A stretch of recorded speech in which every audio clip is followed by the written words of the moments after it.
रेत के अवैध उत्खनन की शिकायत पर आए जबलपुर कमिश्नर ने प्रकरण दर्ज कर जेसीबी मशीन पोकलैंड डंपर को जब्त किया है। शिकायत पर जबलपुर कमिश्नर बालाघाट पहुंचे और चिचोली, खैरी, अतरी रेत घाटों पर अवैध उत्खनन को पकड़ा, जहां पर सीमांकन क्षेत्र के बाहर की रेत उठाई जा रही थी। अवैध काम में लिप्त डंपर जेसीबी पोकलैंड को जब्त किया गया। जबलपुर कमिश्नर द्वारा कहा गया कि बालाघाट जिले के लगभग 20 क्षेत्र का लोकेशन ट्रेस किया गया, जिसमें पूरे दस्तावेज के आधार पर रिकॉर्ड की जांच के बाद दंडात्मक कार्रवाई की जाएगी। उन्होंने कहा कि अवैध उत्खनन किसी भी तरीके से नहीं होने दिया जाएगा। नेतृत्व में जांच दल गया, कितने घाटों में गए और क्या आप कार्रवाई से संतुष्ट हो? क्या है? मेरे द्वारा शिकायत की गई थी सितंबर में एनजीटी में, और उस पर सरकार ने एक कमेटी गठित की थी और उसकी अध्यक्षता कमिश्नर अभय वर्मा जी जबलपुर कर रहे थे। और 5 तारीख में मेरे कथन लेखबद्ध करना था उनको, किंतु वे लोग एक दिन पहले आकर स्पॉट निरीक्षण करने के लिए मेरे साथ में स्पॉट पर गए और लगभग हम लोग 18 से 19-20 स्पॉट पे गए और वहाँ पर हमने पाया कि 3 जो घाट है वो अवैध पाए गए, जहाँ से अवैध तरीके से लूटा जा रहा था। और उसमें 5-6 जो भंडारण है उसको भी अवैध पाया गया, उसको जब्त किया गया है। और चिचोली और डोंगरिया में 4 Poclain machine, 2 JCB machine, 6 dumper और 1 ट्रक वहाँ उन्होंने जब्त किया है। और इधर रामपाली बिटली में 1 पोकलैंड मशीन जब्त किया है। और अतरी में आज अतरी में 1 डंप भी जब्त किया है। और खैरी में 1 पोकलैंड मशीन जब्त किया है ना। तो अभी जो ये अवैध उत्खनन था, अवैध उत्खनन ये था कि इन लोगों ने जो है 4 हेक्टेयर का इनने परमिशन लिया है खोदने का, मगर लगभग 10-11 एकड़ का इनने परमिशन लिया है और 500-500 एकड़ ये खोद रहे थे नदी में। जो घाट स्वीकृत है उसमें खोद रहे थे ये। तो 3 जो अवैध है घाट, एक तो आंजनबिरी का, एक डोंगरिया का और बिटली का, ये तो खोद ही रहे हैं। इसमें 40-50 एकड़ यहाँ से भी खोदा है इनने। मगर जो वैध घाट है इनके, उनमें भी इनने 12 एकड़, 11 एकड़, 10 एकड़ की जो इनने परमिशन ली है, उसके बाद भी वहाँ 100 एकड़, 200 एकड़, 500 एकड़ ये खोद रहे हैं वहाँ पर। ये चिचोली का है ये। तो ये अभी कमिश्नर साहब ने स्पॉट पे देखा है इन सब चीज़ों को और उन्होंने पाया भी कि यहाँ 500 एकड़ खोदा गया है करके। और अभी तक जो जाँच हुई है कल और आज में, वो उस जाँच से मैं संतुष्ट हूँ और अच्छी जाँच हुई है।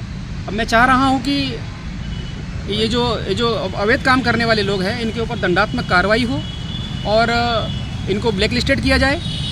और जो किसानों के जो कुएं सूख रहे हैं और किसानों की जो ज़मीन उजाड़ा रहे हैं, उसके ऊपर जो है ठीक से जो है कार्रवाई करें ठेकेदार के ऊपर। और वो पर्यावरण को बचाने के लिए वहाँ जो जलचर प्राणी हैं उसको बर्बाद किया जा रहा है नदी को खोद के। जहाँ मैंने कई जगह देखा कि हरियाली थी पूरी नदी के अंदर और हरियाली उजाड़ दी गई है। पेड़ भी कटे, पेड़ लगभग यहाँ पर एक अतरी में तो 200 पेड़ काटे गए हैं अवैध भंडारण करने के लिए। उस भंडारण को भी आज जब्त किया गया है अतरी का। यहाँ के अधिकारी कार्रवाई नहीं कर रहे थे क्या? यहाँ के अधिकारी, मैंने यहाँ के जो अधिकारी है कलेक्टर और एसपी साहब को मैंने जीपीएस में प्रतिबंध के बावजूद रेत लूटी जा रही थी, उनको मैंने जीपीएस में फोटो और वीडियो भेजा। उन्होंने मेरा नंबर ब्लॉक कर दिया। और जब मेरा नंबर ब्लॉक किया और मैंने उसके बाद में राधेश्याम रणगिरे लड़के के नाम से, जो राधेश्याम रणगिरे नाम का जो लड़का है, उसके मोबाइल से जब मैंने व्हाट्सअप किया तो उस लड़के को ही यहाँ के एसपी ने उठा लिया और उसे 2 दिन तक थाने में प्रताड़ित किया। और उसके साथ में बहुत अमानवीय व्यवहार किया उन लोगों ने। और मुझे भी गोली मारने ये लोग ढूंढ रहे थे। मुझे गोंदे तक ढूंढने आए थे, मैं अपनी ससुराल में था, वहाँ से ढूंढने आए थे। मुझे भोरगढ़ में ढूंढने आए थे और जिस लड़के को गिरफ्तार किया था उससे मुझे जयस्तंभ चौक बालाघाट में बुला रहे थे ये लोग। रेत उत्खनन से जुड़ा प्रकरण है? ये पूरा रेत उत्खनन से जुड़ा हुआ प्रकरण है। मैं चोरी की जानकारी प्रशासन को दे रहा था, मैं प्रशासन का सहयोग कर रहा था। इनका काम है चोरी पकड़ना, किंतु ये चोर को ना पकड़कर मुझे ही मारने ढूंढ रहे थे। इस तरह की ये लोग घटना कर रहे थे और भविष्य में भी। और उसके बाद मेरे ऊपर 2 बार हमले कराए गए राजेश पाठक के लोगों के द्वारा, नरेंद्र राजपूत के द्वारा। एक बार नरेंद्र राजपूत तो मुझे प्रत्यक्ष दिखा है, मेरे दुकान के सामने 3 दिन आके उसने गाड़ी खड़ी की और मुझे गुर्रा के देखा है। अभी उसकी शिकायत मैंने आईजी महोदय को किया है। और एक बार रात्रि में मैं काली स्कॉर्पियो से, नई स्कॉर्पियो काली वाली, जिसमें नंबर नहीं था, उन लोगों ने मुझे झालीवाड़ा तक मेरा पीछा किया। मैं जब झालीवाड़ा में गया तो वो स्कॉर्पियो पीछे मुड़ गई थी, उसकी भी शिकायत मैंने किया, किंतु आज तक उस पर कोई कार्रवाई नहीं हुई है। इसके संबंध में जांच दल में मेरे साथ आईजी भी थे और सीसीएफ साहब भी थे। हम लोगों ने मिलकर जांच की और जहाँ पर गलत पाए गए वहाँ पर केसेस बनाए गए हैं और 202 कार्रवाई की गई है। फायर भी लॉस किए गए हैं।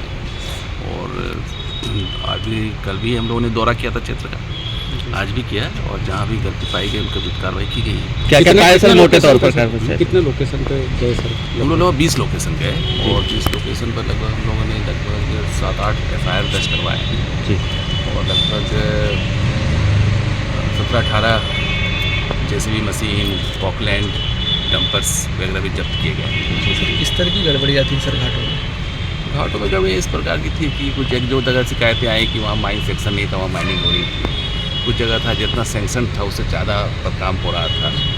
अवैध भंडारण की बात भी आई थी। इस तरह के कुछ जहाँ जहाँ केसेस बने हैं वहाँ केसेस बनाए गए हैं। सर कोई जिम्मेवारी भी तय की जा रही थी तो विषय को लेकर एफआईआर लॉन्च कराया गया है, जिम्मेवारी तय होगी।